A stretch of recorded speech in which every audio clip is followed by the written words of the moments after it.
Hello, welcome to the channel. Today, Philosopher is going to be reacting to The Lord of the Rings, The Fellowship of the Ring, Extended Edition, The Shire. Hundreds of years, I'm content to ignore and be ignored by the world of the big folk. Middle-earth being, after all, full of strange creatures beyond count. Hobbits must seem of little importance, being neither renowned as great warriors, nor counted among the very wise.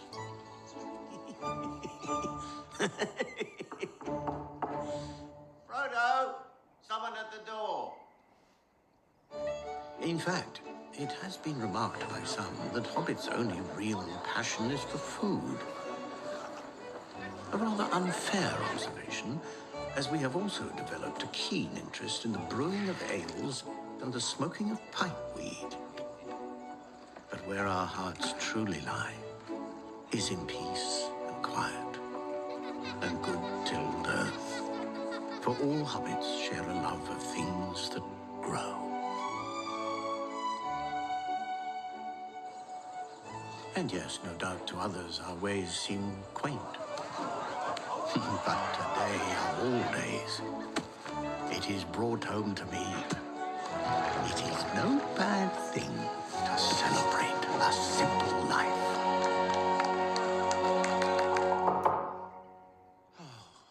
Frodo! The door!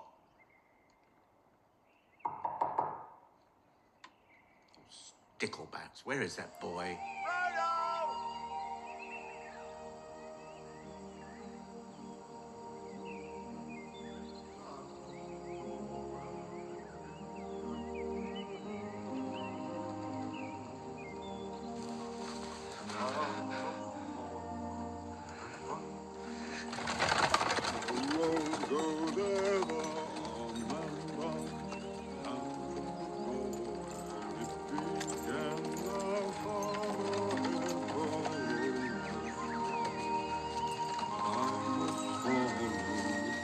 You're late. A wizard is never late, Frodo Baggins. Nor is he early. He arrives precisely when he means to.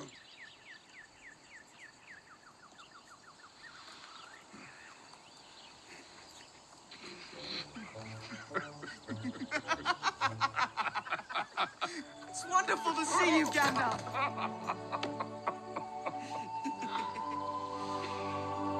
I didn't think I'd miss your Uncle Bilbo's birthday. So how is the old rascal? I hear it's going to be a party of special magnificence. You know Bilbo. He's got the whole place in an uproar. Well, that should please him. Half the Shire's been invited. And the rest of them are turning up anyway. And so life in the Shire goes on, very much as it has this past age, full of its own comings and goings. To tell you the truth, Bilbo's been a bit odd lately. I mean, more than usual. He's taken to locking himself in his study. He spends hours and hours poring over old maps when he thinks I'm not looking.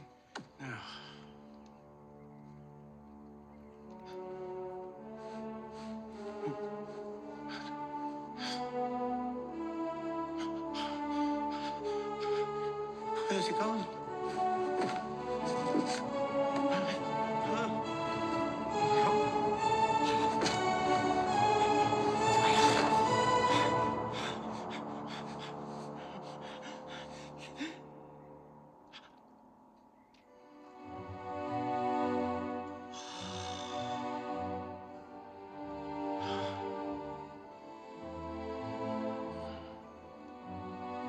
He's up to something.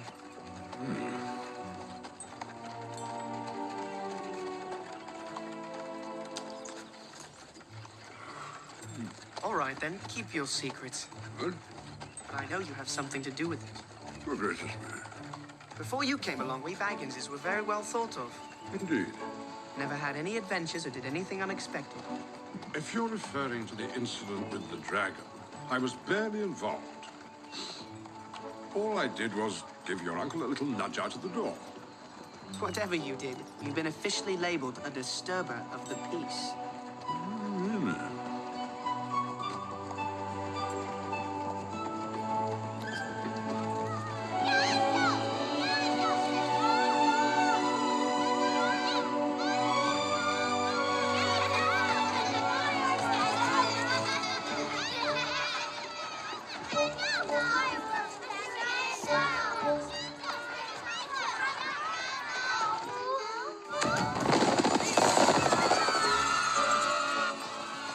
So yeah, do you have any first thoughts about that scene of Hobbiton and the Shire?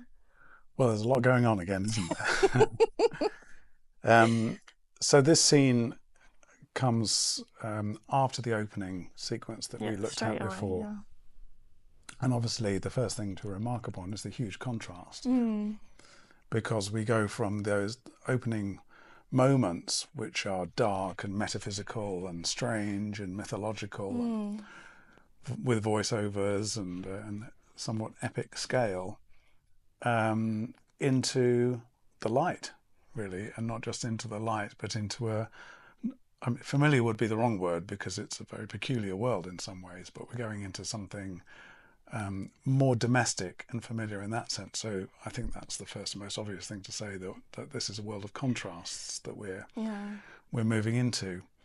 I want to say that although, you know, I'm a newbie to the world of Tolkien, before we get into this, that I did watch a interview the other day with Tolkien when he was talking about the original inspiration for The Lord of the Rings. It's in black and white, and he is talking about the moment when, during the summer of 1937, he was marking exam scripts at his home in 20 Northmoor Road, which is not far from here, and that he was getting bored, actually, of the process of marking. Fair enough. And you know, having been in that situation exactly. before, You know what that feels like. I know what that feels like. But he came across this one script on which there was a blank sheet of paper, and he felt encouraged to give the student extra marks for this blank sheet of paper, no doubt partly because it was a relief from having to work his way through all of these scripts. But what was interesting is that he took that piece of paper, and that was the paper on which he wrote the very first words, or the first words of the idea for The Lord of the Rings, which is, you know, in a hole in the ground there lived a hobbit. In a hole in the ground there lived a hobbit. And what I found interesting in that was that he talks about the boredom which precedes this moment of imagination. And it reminded me of some work in psychoanalysis, particularly by Christopher Bollas, but also picked up a little bit by Adam Phillips in his book on kissing, tickling and being bored, about the psychoanalytic value of boredom, which in turn picks up on Freud's idea of kind of free-floating energy. And I don't want to go into too much detail probably, but the idea is that boredom serves a purpose in that it prepares the mind for what in Freud is called cathaxis, moments of latching on to something new. So boredom, rather like a fallow period in agriculture, is a necessary period of inactivity before a burst of activity. In the case of Tolkien, it was a period of boredom before a great feat of imagination, and not just a small feat of imagination. He stresses in that video clip of the interview that he wants to write something of scale. And this transition from boredom to imagination, I think, is important because it bears out this psychoanalytic theory of the value, the hidden value, really, of boredom as a preceder of and a laying of the ground for active imagination that ensue upon it.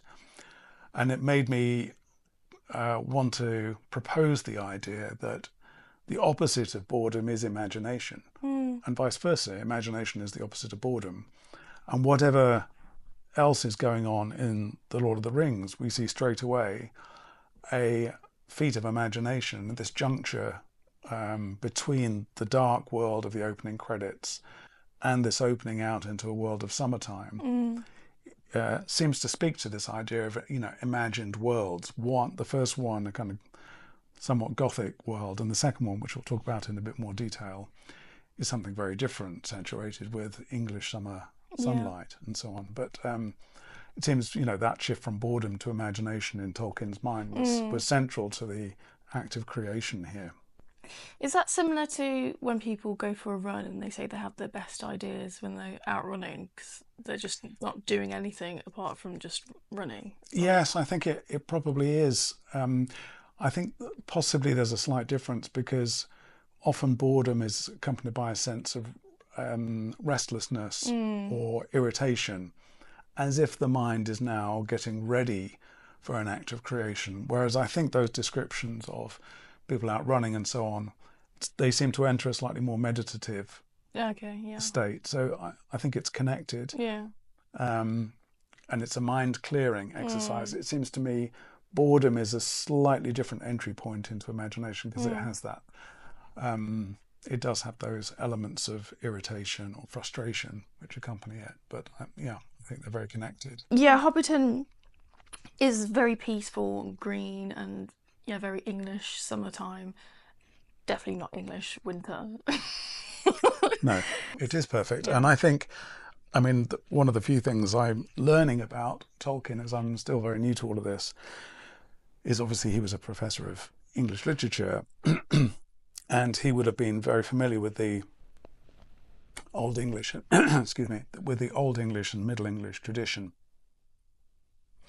And one of the genres kind of most noted in that tradition is that of kind of English pastoral. The word pastoral is related to the word pasture, grassland, and to the rearing of sheep in particular.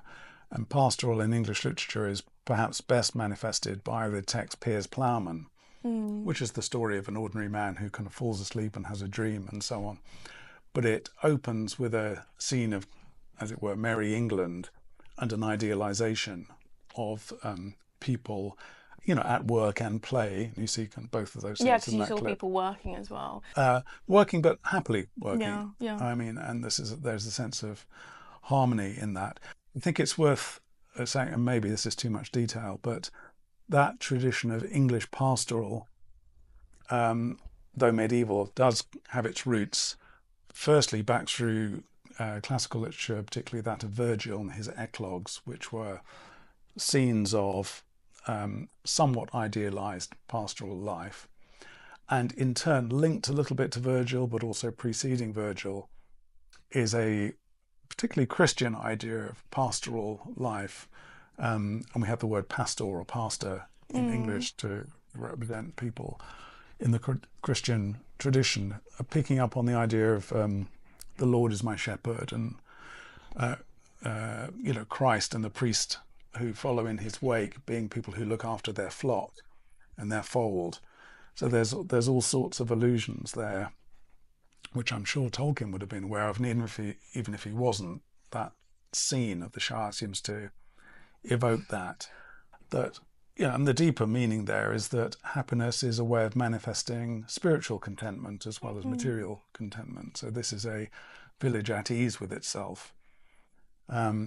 You said very English, and it is very. The weather isn't particularly English insofar as it's summertime. We're obviously recording this in the winter. Here am I in my polar neck.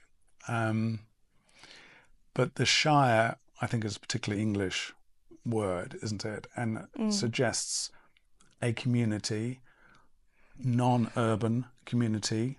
I think pre-industrial, it's fair to say, still agrarian. I noticed there was smoke coming out of the chimneys, so we're not, completely black in the dawn of time.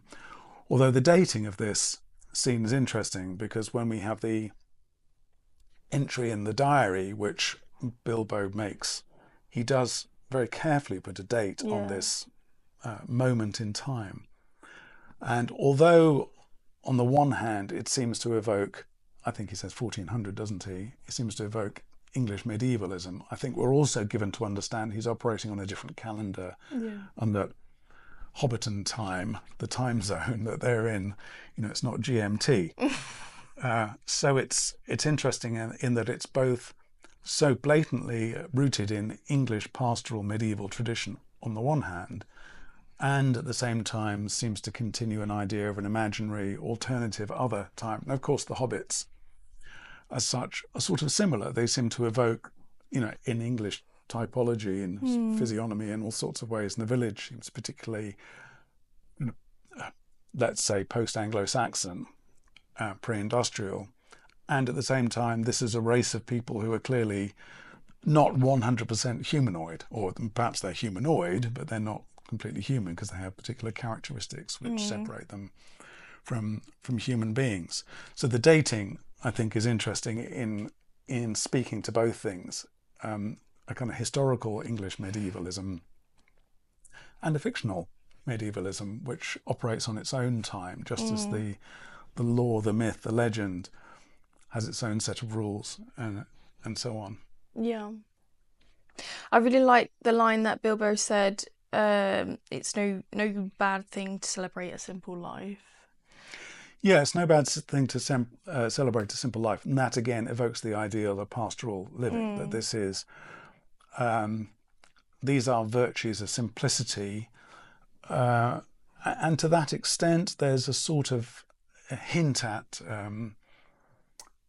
spiritual contentment, again, achieved not through material gain, but through peaceful community, harmonious living, apparently. Yeah, and there's an element of nostalgia there, like maybe like pre-World War One, something like that. Yeah, I think there is a strong element of nostalgia, harping back to the past. We also have what for me is a slightly too obvious trope in the music in the background, the flute playing, which seems to always accompany anything vaguely medieval. I watched a very funny Philomena Kunk episode where she's interviewing a medieval specialist, and the first thing she says, wasn't it annoying for all those medieval people to have the flute playing in the background the whole time? So the flute is part of that. And while we're talking about the music, obviously very different from the opening scene with the transition from plain song to orchestrated music. And we go to there are a few moments there in the orchestration, in particular in the kind of the lilting moments, which reminded me quite strongly of some of Vaughan Williams, not exactly picking up on the lark ascending, but in a similar kind of genre of pastoral delight in nature, major scale, uplifting music. So there is something nostalgic about it. And of course, in a way, the whole film is, at least from the moment Bilbo begins writing, is set up as nostalgia or looking back in some way. And I think we were talking in a previous episode about mythology and legend and so on, and it's a classic move in literature to have a story within a story, because that adds a layer which in turn, through that kind of recessional trope, I suppose, serves to mystify a little bit, remove a little bit the story from our immediate grasp, and make it less an object for verification or empirical understanding, and is likely to induce us a bit more into a sympathetic, imaginative state, I think. I was just reading this again the other day, the most famous example in romantic literature, this is pre-romantic, although in a certain sense adumbrates the romantic tradition in English writing, would be the poem by Percy Shelley called Ozymandias. I met a traveller from an antique land who said. So we have the report of a report, and that distancing, I think, serves a little bit to disable our faculties of empirical judgment, because we're not looking for to be of a kind of scientific mindset where we can say this is true or this isn't true, because now we're already in a story of a story. And that can be charming in some ways. Yeah. There was lots of maps as well in the beginning. It's introducing all these maps so that you can, okay, we're here, we're there, this is how big the world is. And that's also quite a nostalgic thing as well. It is nostalgic, and it makes me want to say, I mean, there was a fascinating comment in the YouTube responses which talked about the ring as being both a force and a character in itself. And you're absolutely right, I'm sure, about the maps in that scene. It made me think that over and above the characters in that clip, and of course the three principal characters there are Bilbo, Frodo and Gandalf, probably the two main characters are time and space. Yeah. Because we have a strong sense of time nostalgia, as you say. We have this fold in time created by the narrative device, which is a story within a story. We've just come out of the mythological time as narrated through Kate Blanchett and her character. So the sense of time, I think, if not embodied in the character, I think is prominent for us as viewers, number one. And then number two, absolutely right, sense of place is very strong, partly because we're now in the Shire, which is named as such. It's idealised, we're very aware of this as a village within a landscape, possibly detached from the world beyond. I mean, there's an innocent sense of any world beyond. There may be a city in the distance or something. And then, as you say, we have maps which suggest this is a place of geography, distances to be travelled, new worlds to be explored, old worlds to be revisited, and so on. So I think if it's not a peculiar thing to say, I'd say that both time and place were, if not characters, certainly strong presences, orienting presences in that scene. And I think that kind of distinguishes Bilbo from the other hobbits, because he's got all those maps and he's very, he's writing that book, and the other hobbits seem quite closed off to the outside world. Like Frodo was saying to Gandalf, you've been officially named the disturber of the peace, because they don't want to know anything outside. And I think it kind of highlights how their simple life is so reliant on not actually going outside, not exploring. Yeah, and there's a naivety about it, naive, isn't it? yeah. They're naive, they're innocent and happy as a result of that. And I think in that there's, again, among the many allusions in that scene, there probably is a reference there. Perhaps we're encouraged to pick up on this, perhaps not, to the Garden of Eden and the paradise, living the simple life, undisturbed in a state of innocence. Yeah. Without that being disrupted by the knowledge of which Bilbo is a representative in some way. He's a person with knowledge, with a question, with a quest even. And as you say, that sort of suggests perhaps there's going to be something which intrudes upon and disturbs this otherwise idyllic and tranquil scene. I mean, I can't help thinking, as I did in a previous episode, about references throughout to English literature and again to The Tempest, to Shakespeare. Frodo almost monastically in his cell at his books. Yeah. And then we have the figure of the wizard in Gandalf, which would correspond to the Prospero figure in The Tempest. So both of those two, we have the idea of a darker knowledge just nibbling at the edges of this scene a little bit, as if to say that naive way of life can last only so long before it'll be disrupted in some way. Yeah. If you wanted to extrapolate further about England in the 20th century, no doubt you could, with wars, the Great War, as it's sometimes called, in the Second World War, clearly playing their part in Tolkien's imagination. But yeah, absolutely, there is a sense of the ideal. And there's that moment where he doesn't know where his ring is. Yeah. Just reminded me of when I lose my phone. Yeah, and he goes into a panic, doesn't he? Yeah, and he goes into a panic, and that's very contrasted against these kind of hobbits that are just enjoying life. And it seems like he's very alone in his experiences, and he's becoming quite cantankerous. What is it? He is, becoming a little bit cantankerous. And aged. Yeah. I think the sense there is now he's got an important task to do before the time ticks on too far. And, starting this journal or diary, which he does, I think speaks to the fact that he wants to make sure that his legacy Yeah. is protected in some way. And again, we have him and we have Frodo in the scene. And because of that, we are invited to think about legacy, what this quest or mysterious problem is that's out there to do with the rings, and that has to be somehow proposed and answered by Frodo with the help of this wizard. Okay. But it's interesting, speaking of, Gandalf arrives not with the trappings of a wizard. He doesn't arrive in a puff of smoke, although he lets off fireworks towards the end.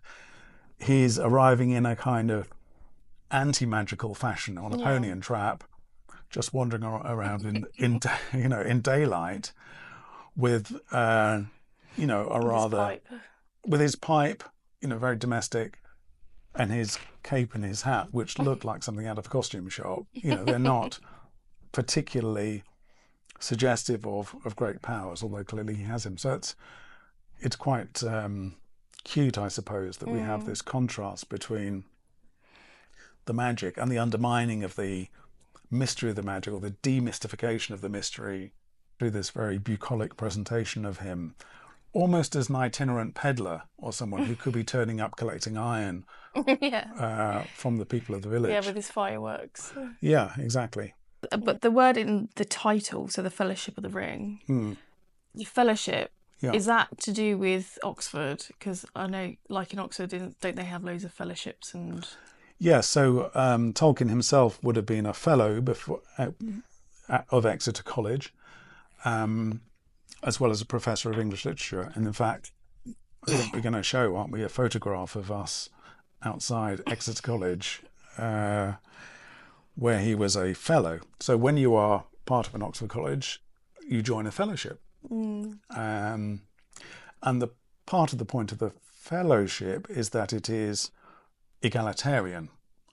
So the fellows of the college as fellows are only as equal as each other. As a professor, he is senior to people who would be readers, senior lecturers, and so on. So there's a hierarchy within the professional cadre and within the English faculty, but within the college, there's an equality, fellowship. So the phrase Fellowship of the Ring is doubly egalitarian, because the fellowship suggests equality and the ring suggests, insofar as it suggests a round table, a non-vertical way of coming together, also suggests something kind of more democratic or egalitarian. And, in the Shire itself, it would appear that this is a community of equals. We're not taken to see the king of the tribe, or which we might. And although Bilbo has a certain status in that, which is sort of that as a quasi-elder, I think, in that scene at least, I don't think although he may be afforded respect within the Shire, don't think there's necessarily a social hierarchy. There's perhaps a nice kind of reverence or respect for people who are older, which carries over to Gandalf as well. But I don't think we're seeing a highly stratified society there. So fellowship again bears that out, the Fellowship of the Ring.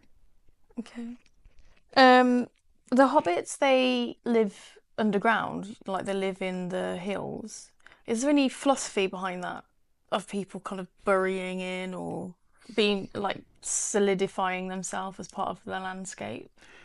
I think that's a nice way of thinking about it. They are the emphasis there is on them being part of the landscape, isn't it? And natural.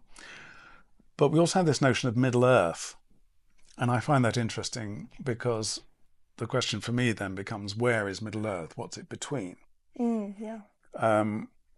There is this isn't particularly relevant to Tolkien, but in the kind of philosophical tradition, I'm thinking of Plato and so on. I mean, we're thought of as, Plato talks about human beings as in-between creatures. Doesn't use the word middle, and the word middle is a particularly English word, or Anglo-Saxon word at least.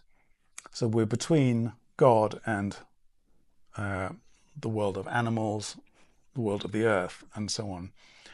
And in Renaissance thinking, our aspiration should always be to go up rather than go down, because we have the capacity to do both. Middle-earth is a bit different, I think, from that. And there's a question about whether Middle-earth involves being in the earth, a creature of the earth, who is a bit more human. The word human itself comes from the word for soil, for earth. And these are clearly creatures of the earth in a much more rooted, literally kind of earthy way, which suggests something natural and again a little bit unevolved. I mean, the question with the hobbits, you know, are they less evolved than humans? Are they part of an almost Neanderthal strain in some way? I mean, you know, one could think about it like that. But the Middle Earth, I think, is more designed for us to suggest that through the earth they are rooted in ancient wisdom, law and practices, which may or may not come to the surface occasionally, but enables a kind of literally deeper kind of archaeology of the mind, even archaeology of the soul potentially, that they might have, you know, if they were to kind of float up to the heavens. So insofar as this is a quasi, you know, theology, then it's about, you know, we develop spiritually by being connected to the earth, actually, and embedded in it. Yeah. Thank you for watching, and do please subscribe and like and comment, because it keeps us motivated to make these videos. So thank you very much.